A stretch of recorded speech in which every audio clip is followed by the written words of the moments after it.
मैं हूं अश्विनी वर्मा और आप सुन रहे हैं प्रचंड समय का हिंदी बुलेटिन गतिमान। हमारी प्राथमिकता है हिमाचल, लेकिन हम रखेंगे आपको दूसरे राज्यों से भी बाखबर। सुप्रीम कोर्ट ने दिल्ली, हरियाणा और उत्तर प्रदेश सरकार को निर्देश दिए हैं कि राष्ट्रीय राजधानी क्षेत्र एनसीआर में आने वाले जिलों में सामूहिक रसोई खोली जाए ताकि मजदूर और उनके परिवार 2 वक्त का खाना खा सकें। कोर्ट ने कहा कि सामूहिक रसोइयां जानी मानी जगहों पर होनी चाहिए। अदालत ने कहा कि केंद्र, दिल्ली, उत्तर प्रदेश और हरियाणा की सरकार एनसीआर में प्रवासी मजदूरों को राशन मुहैया करवाए। ये राशन आत्म भारत स्कीम या किसी भी अन्य स्कीम के तहत दिया जा सकता है। इसके लिए मजदूरों से पहचान पत्र मांगने जैसी बाध्यता न रखी जाए। हिमाचल में कोरोना संक्रमण 11 दिन में 2 गुना हुआ। कोरोना वायरस की दूसरी लहर ने मई महीने में हिमाचल प्रदेश को गंभीर स्थिति में लाकर खड़ा कर दिया है। हालत इस कदर हो चुके हैं कि पिछले 11 दिन में प्रदेश में कोरोना के सक्रिय मामले 2 गुने हो गए हैं। हर दिन कोरोना के 4 से 5 हजार संक्रमित मरीज मिल रहे हैं। वहीं 50 से ज़्यादा लोग इस महामारी से दम तोड़ रहे हैं। राज्य में कोरोना महामारी से मरने वालों का आंकड़ा 2000 पार हो चुका है। प्रदेश के 4 जिलों कांगड़ा, मंडी, शिमला और सोलन में सबसे बुरा हाल है। पूरे प्रदेश के 60% मरीज इन्हीं जिलों में है। मई महीने के आंकड़ों पर गौर करें तो बीते 12 दिनों में सैंपल जांच के आधार पर प्रदेश की संक्रमण दर 28% से अधिक है। 1 से 12 मई तक प्रदेश में कुल 1,57,941 सैंपलों की जांच हुई, जिनमें 43,698 संक्रमित मामले सामने आए हैं, जबकि 543 कोरोना मरीजों की मौत हुई है। ऐसे में प्रदेश में कोरोना संक्रमण की दर 28.66% पहुंच गई है। 1 मई तक राज्य में सक्रिय मामलों की संख्या 19,928 थी, जो अब बढ़कर 38,954 पहुंच गई है। कोरोना कर्फ्यू लागू होने के बावजूद कोरोना मामलों में कोई गिरावट नजर नहीं आ रही है। कोरोना महामारी की तेज रफ्तार के चलते मई के 12 दिनों में ही प्रदेश में 40,000 से ज्यादा लोग संक्रमण की चपेट में आ चुके हैं। वहीं चिंता बढ़ाने वाली बात यह है कि संक्रमण का खतरा प्रदेश के ग्रामीण इलाकों में भी बड़ा है। स्वास्थ्य विभाग के बुलेटिन के मुताबिक कांगड़ा 11,893 सक्रिय मामलों के साथ सबसे प्रभावित जिला है। मंडी में सक्रिय मामलों की संख्या 4696, सोलन में 3950, शिमला में 3397, हमीरपुर में 3041, सिरमौर में 2999, बिलासपुर में 2865, ऊना में 2437, चंबा में 1945, कुल्लू में 986, किन्नौर में 445 और लाहौल स्पीति में 304 हैं। आइए सुनते हैं मुख्यमंत्री श्री जयराम ठाकुर ने आज समाज सेवी संस्थाओं के योगदान। आइए सुनते हैं मुख्यमंत्री श्री जयराम ठाकुर ने आज समाज सेवी संस्थाओं के योगदान को लेकर क्या कहा। जो सरकार की ओर से जो पाबंदियां लगानी थी, उन पाबंदियों के साथ आजकल जो कर्फ्यू लागू किया है, उसके पालन की दृष्टि से मैं देख रहा हूं कि काफी अच्छा उसका परिणाम देखने को मिल रहा है, असर देखने को भी मिल रहा है। लेकिन फिर भी उसके बावजूद हमको इस बात को मान करके चलना होगा कि अभी ये दौर जहां हम पहुंचे हैं, इस दौर को आगे और बढ़ाना पड़ेगा, क्योंकि स्थितियां ऐसी हैं, परिस्थितियां इस प्रकार की हैं। इसलिए हमने ये सोचा कि वो निर्णय जो करने के पहले हम आप सब लोगों के साथ हम थोड़ा चर्चा भी कर लें, और चर्चा करने के साथ साथ में आप लोगों का क्या सुझाव है, क्या किस प्रकार की जो हमने ये जो रिस्ट्रिक्शंस लगाई हैं, ये कब तक कायम रखनी चाहिए, किस प्रकार से हमको लागू करनी चाहिए, सख्ती जो वर्तमान में जो की है क्या इस तरह से करना चाहिए, चाहे इसको और बढ़ाने की आवश्यकता है तो उसको और बढ़ाना चाहिए। ऐसी तमाम सारी बातों को लेकर के ऐसा सोचा था हमने कि आप सब लोगों के साथ चर्चा करेंगे। आप लोगों ने बहुत महत्वपूर्ण सुझाव भी दिए, और मुझे इस बात की प्रसन्नता है कि सबसे बड़ी बात कि सभी संस्थाओं के प्रतिनिधियों ने एक स्वर में जो बात कही कि हम सब लोगों को इस संकट के क्षण में इकट्ठा होकर के काम करना है, प्रदेश को इस संकट से बाहर निकालना है, समाज को इस संकट से बाहर निकालना है। हमारी संस्था के पास जो भी व्यवस्था है उस व्यवस्था के अनुसार जो भी मदद हम कर सकते हैं, जहां भी कर सकते हैं, जितने भी कर सकते हैं, हम उसके लिए तैयार हैं। ये स्वाभाविक रूप से हमें बहुत बड़ा हौसला देती है। ये थी मुख्यमंत्री श्री जयराम ठाकुर की आवाज। मुख्यमंत्री श्री जयराम ठाकुर ने आज शिमला से राज्य के फार्मा उद्योग के प्रमुखों के साथ वर्चुअल माध्यम से बैठक की अध्यक्षता करते हुए उनसे सामूहिक रूप से महामारी से लड़ने के लिए अपना पूरा सहयोग प्रदान करने का आग्रह किया। उन्होंने कहा कि पहली लहर के दौरान भारत ने संयुक्त राज्य अमेरिका को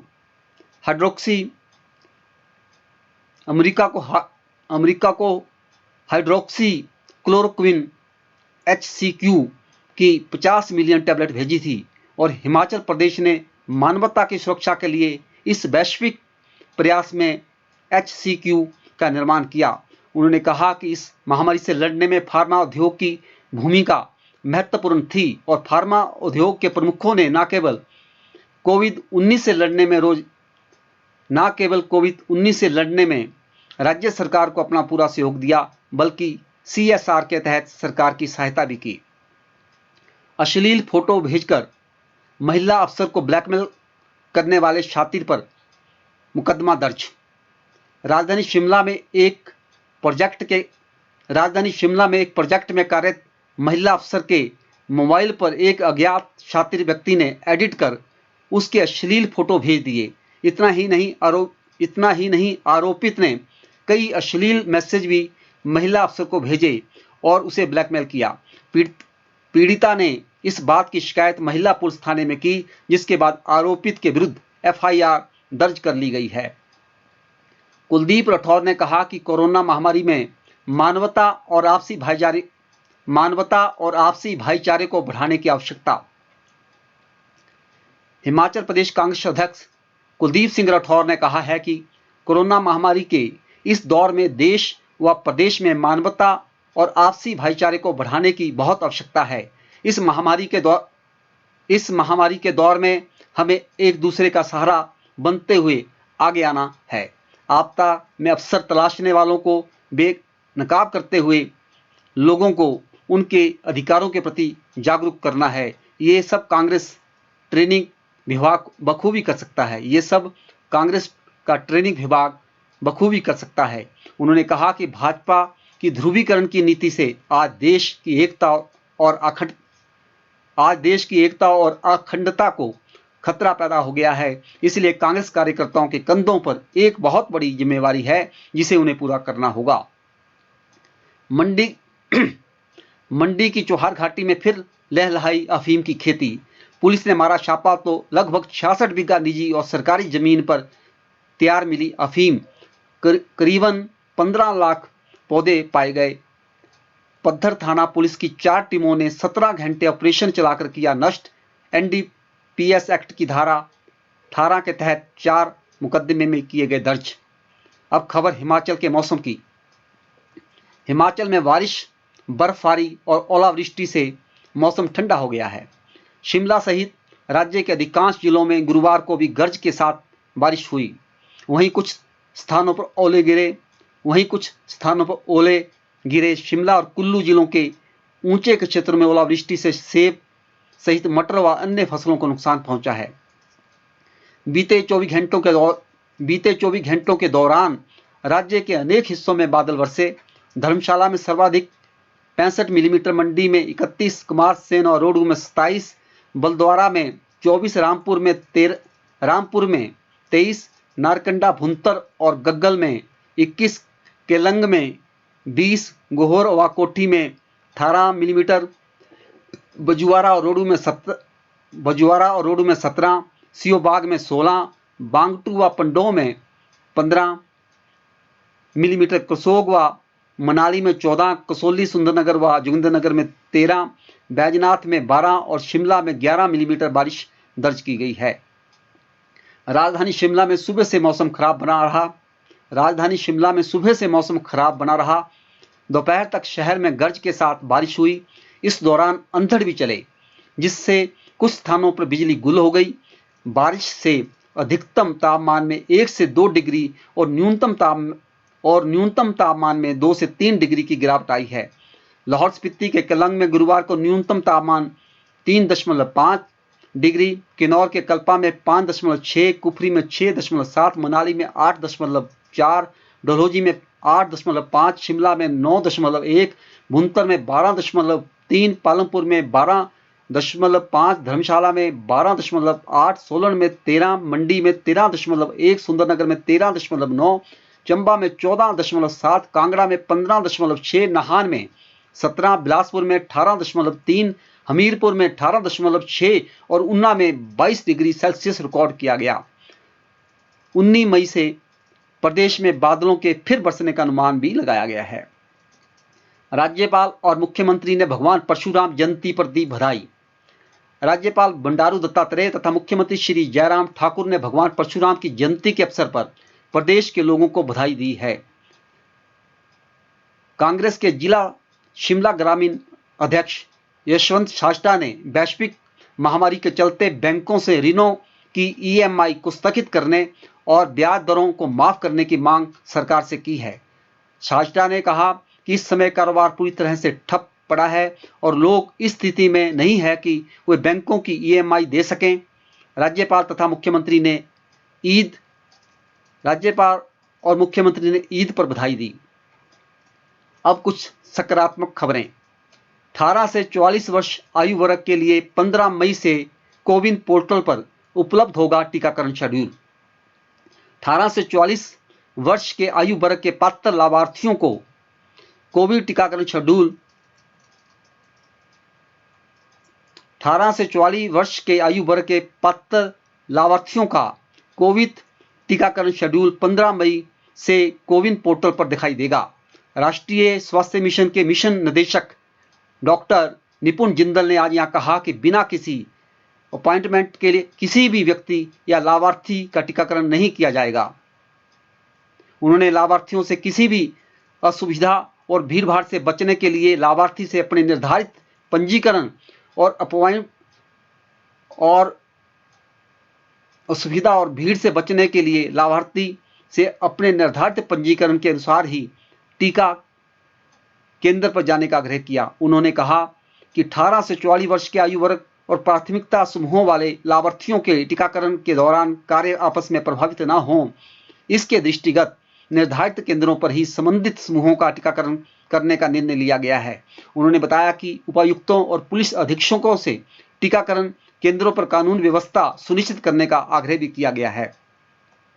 उन्होंने कहा कि 18 से 44 आयु वर्ग के लिए टीकाकरण केवल सोमवार व वीरवार को ही किया जाएगा और लाभार्थी का टीकाकरण शेड्यूल हर निर्धारित शेड्यूल से 2 दिन पूर्व पोर्टल पर दिखाई देगा। उन्होंने कहा कि मई माह में इस आयु वर्ग के लिए टीकाकरण कार्यक्रम निर्धारित कर दिया गया है, जिसके अंतर्गत 17, 20, 24, 27 और 31 मई को ही इस आयु वर्ग के लाभार्थियों को टीकाकरण दिया जाएगा। हिमाचल प्रदेश सरकार शहरी निकायों के सफाई कर्मचारियों को प्रदान करेगी 2,000 रुपये प्रति माह की प्रोत्साहन राशि। 2,000 रुपये प्रति माह की प्रोत्साहन राशि। शिमला हिमाचल प्रदेश सरकार शहरी स्थानीय निकायों के सफाई कर्मचारियों को प्रदान करेगी 2,000 रुपये की प्रति माह प्रोत्साहन राशि।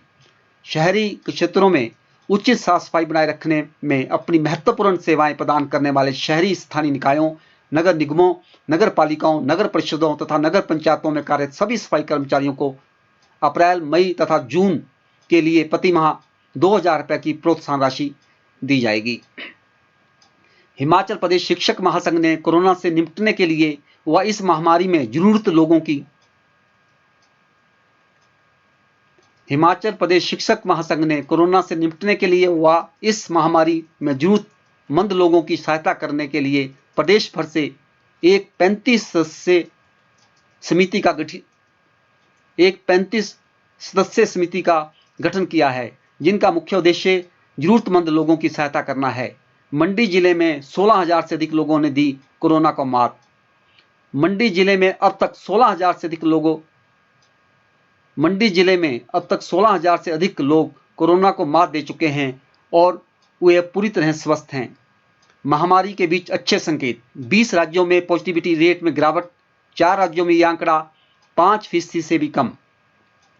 देश में पिछले कुछ दिनों से कोरोना के नए केस में गिरावट दर्ज की गई है। 20 राज्यों सहित 187 जिलों में पिछले 2 सप्ताह से मामलों में कमी देखी जा रही है। यह कहना है केंद्रीय स्वास्थ्य मंत्रालय के संयुक्त सचिव लव अग्रवाल का। अग्रवाल ने गुरुवार को बताया कि 24 राज्य ऐसे हैं जहां 15% से अधिक पॉजिटिव केस हैं। 5% से 15% के बीच केस वाले 8 राज्य हैं। वहीं 4 राज्य ऐसे हैं जहां 5% से भी कम पॉजिटिविटी रेट है। अग्रवाल ने बताया कि नए केस में लगातार गिरावट देखी जा रही है, जो एक अच्छी खबर है। अगले हफ्ते से बाजार में आ सकती है स्पुतनिक। नीति आयोग के सदस्य डॉक्टर बीके पॉल ने बताया कि संभवतः रूस की स्पुतनिक वैक्सीन अगले सप्ताह से बाजार में उपलब्ध हो जाएगी। रूस से अभी सप्लाई कम थी। अगले हफ्ते से इसमें तेजी आएगी। पॉल ने कहा, देश भर में गुरुवार सुबह 8 बजे तक के आंकड़ों के मुताबिक वैक्सीन की 17.72 करोड़ खुराक अब तक दी जा चुकी है। अमेरिका में यह संख्या लगभग 26 करोड़ है। दूसरे नंबर पर चीन है। यूपीएससी ने 17 जून को होने वाली प्री एग्जाम परीक्षा को टाल दिया है। अब 10 अक्टूबर को होगा ये टेस्ट। कोरोना के बढ़ते मामलों को देखते हुए यूपीएससी ने 27 जून को होने वाला सिविल सर्विसेज प्री एग्जाम टाल दिया है। अब यह परीक्षा 10 अक्टूबर को करवाई जाएगी। देश में कोरोना के केस में बीते 24 घंटों में मामूली बढ़ोतरी दर्ज की गई है। बुधवार को 3,62,632 नए मरीजों की पहचान हुई। 3,52,005 लोग ठीक हुए। बीते 2 दिनों में 3,50,000 से कम केस आ रहे हैं और इससे ज़्यादा ठीक हो रहे हैं। बिहार में 10 दिन बढ़ा लॉकडाउन। अब 25 मई तक जारी रहेंगी पाबंदियां। मुख्यमंत्री नीतीश बोले, लॉकडाउन से हालात सुधर रहे हैं, इसलिए इसे बढ़ाया गया है। महाराष्ट्र में 1 जून तक बढ़ा लॉकडाउन। यहां मौत के आंकड़े चिंताजनक। 24 घंटे में 816 लोगों की हुई मौत। मुंबई में भी मृत्यु दर लगातार बढ़ रही है। कुछ छोटे जिलों में ये 5% से ज़्यादा है। आप सुन रहे थे गतिमान और सुनते रहें गतिमान।